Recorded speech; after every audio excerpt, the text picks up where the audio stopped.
Umunyamerika Dwayne Johnson Atkins Jr. wamamaye nka iShow Speed yasuye ingagi mu birunga mu rugendo akomeje kugirira mu Rwanda nyuma yo kwagera mu ijoro rishyira kuri uyu wa gatandatu tariki ya 10 Mutarama 2026. Abinyujije ku rubuga rwa Snapchat, uyu musore yagaragaje amashusho n'amafoto ari kwishimira kubona ingagi. Uyu musore yavuye mu karere ka Musanze mu ntara y'Amajyaruguru ahagana saa 6 z'amanywa. Byitezwe ko iShow Speed agomba kubanza gutembera mu mujyi gato agakora urugendo kuri moto, hanyuma akabona kwinjira muri Stade Amahoro aho ari burebera umukino wa Rayon Sport Women Football Club n'Indahangarwa Women Football Club. Kuwa 21 Ukuboza 2025, uyu musore w'imyaka 20 wamamaye cyane kuri YouTube na Twitch nibwo yatangije gahunda yise Speed Does Africa Tour, atambutse amashusho imbona nkubone ari mu bihugu bitandukanye byo kuri uyu mugabane. iShow Speed mu myaka ni muto dore ko afite imyaka 20 y'amavuko, ariko ibikorwa bye ni binini dore ko amaze kuba icyamamare ku isi. Abatamuzi ku bikorwa bye bya live streams kuri YouTube na Twitch bamuzi nk'umufana ukomeye wa Cristiano Ronaldo ndetse akaba ari n'inshuti ye. Kuri ubu arimo arazenguruka ibihugu 20 byo ku mugabane wa Afrika muri gahunda yise Speed Does Africa Tour. Muri ibi bihugu harimo n'u Rwanda, mu gihe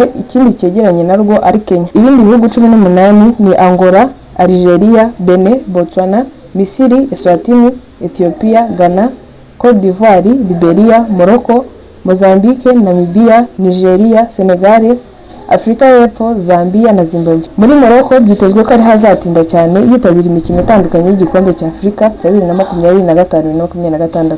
Kuba iShow Speed ari mu Rwanda bivuze ikintu kinini kuri Visit Rwanda dore ko iyo ari live kuri YouTube na Twitch abakurikiwe n'abarenga 70,000 ndetse bashobora no kwikuba kabiri bitewe n'ahantu ari n'udushya duhari. Bivuze ko benshi bazamenya u Rwanda ndetse bakerekwa ibyiza birutatse birangajwe imbere n'umutekano warwo, bityo bakaba bakifuza kurusura. Usibye kuba kuri live streams ashobora gukurikirwa n'abarenga 100,000, ariko anafite abamukurikira benshi ku mbuga nkoranyambaga nko ku rubuga rwa YouTube afite abarenga miliyoni 47, kuri Instagram akagira abarenga miliyoni 43, kuri TikTok akagira abarenga miliyoni 45, kuri X akagira abarenga miliyoni 3, naho kuri Twitch akagira abarenga miliyoni 2.